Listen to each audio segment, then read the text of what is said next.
Hey everybody, and welcome back to Haiti Loves Italy. I'm Jared, and I'm joined today always by my beautiful, amazing, gorgeous, lovely fiance LaFania.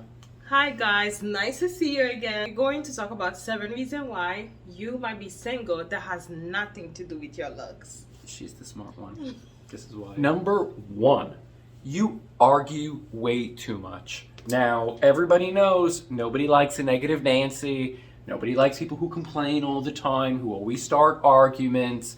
Everybody likes to be around somebody who's happy and positive and they're always excited about things. Those are the people you want to be with. If you are not that person, you might make you single. Yeah. So in this video, we are using contestants as from Love Is Blind as examples. For example, Danielle. Oh. I know you guys. Most of the scene with her, she tried to. They argued in almost every scene that I've seen her and Nick. They even argued when she went to go see their family, and also like the argument didn't really make sense. She was mad because he was talking about his family and she felt like it took away from her family. Also, when they went to the cake tasting, that also resulted in an argument. It's like every single scene had an argument, and me as a woman, I'm watching, I'm like, wow, I'm exhausted. So imagine being with someone like that. Yeah, that's advice I ever got from somebody who was married for like 50, 60 years is that in any successful marriage, you want to listen more but speak less. Yes. You know, you want to hear what's going on, you want to understand, but at the same time, you have your opinions, you have something negative to say, zip it. Yes, and especially if it's like gonna ruin the peace, because there was some peaceful moment, she just ruined it. I know at the end that Nick said yes to her, but let's see if that relationship lasts. Number two, you settle for being second choice. Nobody wants to be second choice. You know, I think everybody in life wants to feel like they're the number one in someone's life, that amongst everybody they've dated, they've had the best connection with them, and that's why they move forward. If you find out that somebody chose somebody else and then that person got rejected, so now they're on to you as their second or third choice, oh, that can't feel good. So, for example, we're gonna use Ayana. She was basically like the second choice. Yep. And I was so shocked when she said yes to Jared after he chose Mallory at first. Jarrett. Not Jared. Jarrett. That's right. Yeah, so if you are the type of girl that you are okay with being second, maybe for a little while, like the guy would be like, okay, I'll settle for you because what I wanted doesn't want me. But how long will that really last? If somebody really, really wants you, you will be his first choice. And not only that too, what type of energy you're sending out to the universe that I'm okay with being with second choice. It also shows the person, even if they choose to go with you, it makes them feel like, wow, she's okay with being second choice. And it doesn't make you look that more desirable. No. Yeah. Second choice, why not just be and you'll never be, I'm pretty sure. What do you think? Do you think the guy would always stick with the second choice? No, I think he'll always be looking for his first choice. Three, you are afraid to let others know how you feel. You know, what I've always learned is that having vulnerability in a relationship is how you create a connection.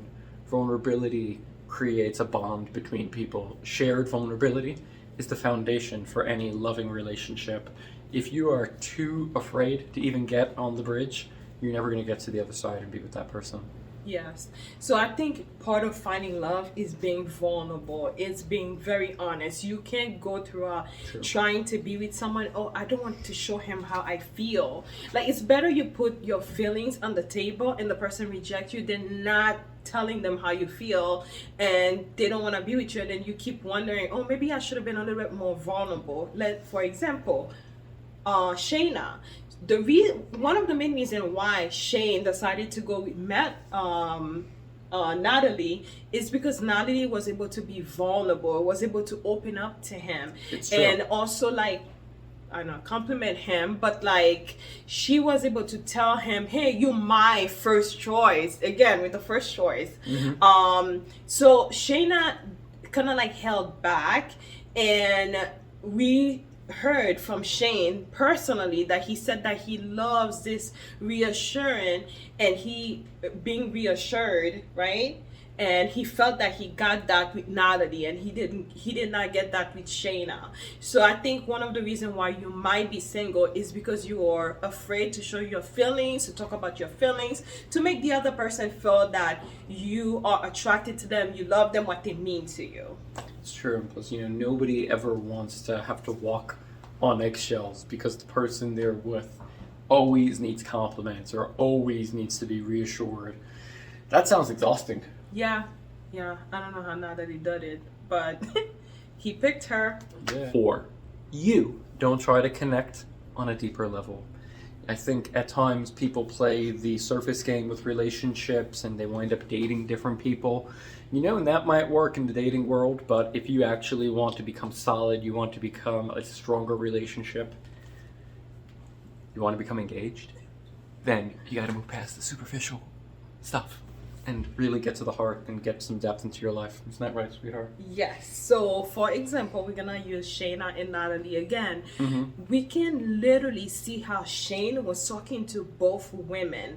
He gave Natalie so much respect than he gave Shayna. With Shayna, it was like, what are you wearing? You wearing a crop top? Okay. And she was feeding into it too, like, oh, I'm wearing a crop top and stuff. But with Natalie, he was talking about serious stuff to get to know her. I got the impression when I was watching the show that he respected Natalie more. And at the end, the person that you choose to date is a person you respect more. Self-respect. I'm not saying that Shayna doesn't have self-respect, but from his viewpoint, he saw Natalie as a better girl than Shayna. And we can also see that when he accidentally called Natalie Shayna's name, Natalie showed him like, no, I'm not gonna stand for this. You're not gonna call me her name. Like, she stood up for herself. So he basically showed her respect. I'll even go to season 1. Lauren and Cameron, when they were talking, Cameron said something that actually I remember and that you guys should think about. There's one of the girls that was talking about dogs, and he was like, yo, I'm here to find love. I'm not gonna talk about your dog or like, your thing. People want to talk about deeper stuff. When you want to be married and all this, like, we have to leave the superficial things to the side and talk about really things that make you cry at night, that make you, like, you can't go to sleep, things that bring you joy, right? It's true. Totally. That's what we did in the first date. We sat on the grass and we talked about the things that we feared and everything. You are confused about what you really want. I think when you're early on and you're a teenager, you date different people. Just because you don't know what you want, you start testing the waters. I think as you get further and further in your life, decade by decade, I think you start to narrow down that pool. It's not that you're narrowing down your options, you're really understanding yourself better. I think if you have a strong understanding of who you are, then you can get a really quality partner for you. It's not if the person's perfect, it's if the person's perfect for you. And you can't ever get to that point unless you really understand yourself. So if you've never looked at yourself a little bit deeper, you're probably not going to find that ideal person. Maybe you don't really know what you want. I use Mallory for this example. I know she picked Sal. But when they first met each other, the way she spent so much time talking to Jared, and when Jared asked her, oh, are you sure about marrying? And she's like, like, you could tell she wasn't really sure about Sal. And towards the end, though, I think she did fall for him. But when you're in a relationship and you show someone they're not priority, or you're not sure about them, while your feelings sometimes is like evolving and getting to that level, them acknowledging that you are not sure about them, they're going to start having second doubts. And I think that Makes was sense. what one of the reasons why Saul ended up saying no at the altar. It could be maybe because he wants to be a singer. Number 6. You ignore the red flags because you want the fairy tale. It's true, you know, so many times nowadays you go online and things look nice, and somebody might even say that their dad owns like a diamond company or something, and they have enemies, and they're coming after them, and they want you to go on these fancy lifestyle with them, and it sounds almost like a movie, and it sounds too good to be true. Well, guess what? It probably is, and it is. That's right. If there's red flags, even if it looks like a fairy tale, cut that situation out. You know, red flags are red flags for a reason, and they actually take the fairy tale down and out. Yes. You know. So I think as we grow up, we mature, we do want that fairy tale, but we have to also be realistic. So I'm going to talk about Deepti. Deepti, I loved at the end she chose herself, but me, I would have cut it right then and there when the other castmate tells me that Sheikh didn't find me physically attractive. I think a part of it was more than that. He was really disrespectful. Yeah, he was extremely disrespectful. He's like my least favorite character besides Salvatore. But anyway, she still stood by him. I think she probably thought like he would have more feelings and they could build on the physical, but you have to be realistic. So yeah.